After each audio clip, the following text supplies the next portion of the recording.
Good morning, Honors Chemistry students. I've put up a bunch of teaching videos on the material in 15.1, but I decided to give you a little overview of the chapter, do like a real quick outline, and emphasize some things that I like to see emphasized.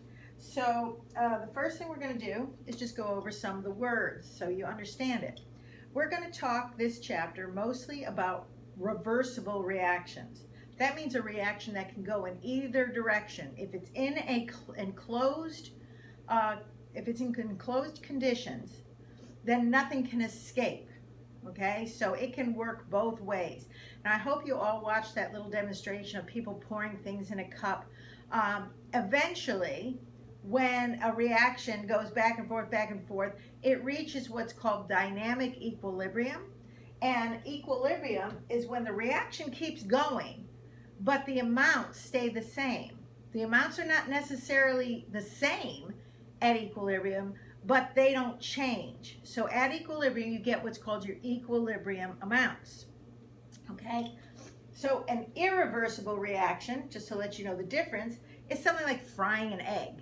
You can't take that egg and now change it back into the egg it was before.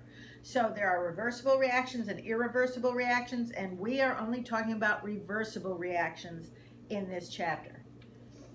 So we want to write what's called an equilibrium constant expression, because every compound or every reaction has a specific equilibrium constant expression, and at a certain temperature. And from that, we can tell which way the reaction is reacting, and that's something we do more in AP. So anyway, how you write it is you take the molarity, the concentrations of each of the products, and you multiply them together. If it has a coefficient, the coefficient becomes the exponent. And then the reactants go on the bottom, okay? So the molarity is here in brackets. Brackets means molarity, so moles per liter. No solids or liquids go in these expressions because they don't become a part of the equilibrium constant expression. Heterogeneous equilibrium means all the states are the same. For example, in this example I'm going to be using for a few things. See how they're all gases? That would be a homogeneous equilibrium. Heterogeneous, it would throw in some, I'm sorry, the states are different.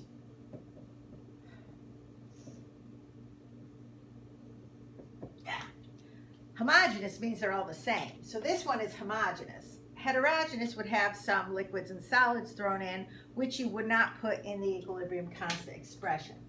So let's write the equilibrium constant expression for this. So we would say equilibrium constant is, the product is SO3. So we would put SO3, and there's a 2 in front of it, so it'd be SO3 squared over SO2 squared O2. Now you can find the equilibrium constant by plugging in the equilibrium amounts. So in example 15-3, it gives you amounts at equilibrium. And when they give them to you, just plug them in there and solve the equation. You know, square this amount, square that amount, then divide this by that. So you can easily find the equilibrium constant expression just by plugging in the numbers. Now I want to show you something really quickly called Le Chatelier's principle. Le Chatelier's principle says a system, when it's at equilibrium, will react if something disturbs that equilibrium. If something happens to disturb it, something like adding concentration, heating it up, adding pressure. If something happens to disturb the equilibrium, then the reaction will react in a way to equal it back out. So that's what Le Chatelier's principle basically says. So what are these disturbances and how does it affect it? Well, you have a chart on page 391, but I'm going to use this right here to show you what's going on. If you add concentration to one side. Let's say I add some more SO3, okay? If I add SO3, then there's too much SO3 here, so it's going to change this number. So what happens is the reaction tends towards the left. It will react and form more reactants and fewer products. So it'll react and go that way. So it will be called tending towards the left. If I added SO2, there'd be too much of that. It would change this number. So it would shift the reaction to the right. Okay? So adding concentration does that. Now removing concentration, let's say I added something that reacted to one of these products or reactants and it made it react and go away. Let's say I remove some oxygen somehow, okay? If I remove some oxygen, it would create a hole over here and the reaction would go this way to fill in that hole to keep this number the same, okay? These particular numbers don't necessarily have to be exactly the same, but this number will be. So if you remove oxygen, the reaction will move towards the left, towards the reactants, in order to make the equilibrium come back. So if I remove this, it would make it go to the right. So how do you remove it? Well, in the lab you're going to watch, they will actually add another chemical that will react with one of the either reactants or products that will use it up when it reacts with it and make it precipitate or something else, and that will remove it. So sometimes you say, well, they're not adding anything that's in this equation. But look carefully. It might react with something in that equation and remove it, okay? Now, pressure. Pressure only affects gases. And what happens is, if you increase the pressure, it will shift the equilibrium from the side that has the most moles of gas. See, this side has 2 plus 1 is 3. This side only has 2. So it would shift the equilibrium from the side that has the most moles of gas to the side that has the least moles of gas. So it would shift it to the right and create more of this in order to keep this the same.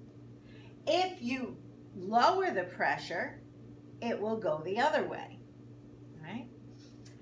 Last but not least is temperature. Temperature you can treat as a reactant or a product and then treat it the same way as you do concentration. I put the delta H, I put the enthalpy of reaction up here. It's negative 395. And if you remember, negative means it's exothermic, which means it's a product. It's giving off heat. So if I write it in here, I can say plus 395.7 joules of heat. So there it is as a product. So if it increased the temperature, I'm increasing the temperature, so it's going to shift the equilibrium to the left. If I decrease the temperature, it's like removing the temperature, and it will make it shift to the right. Now, if you have an endothermic reaction, you would write it here.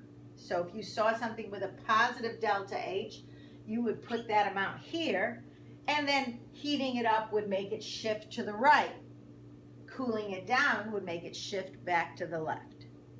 So I hope that's a good overview of 15A, and along with your other videos, it'll help you to do section review 15A, which, don't forget, is a quiz grade.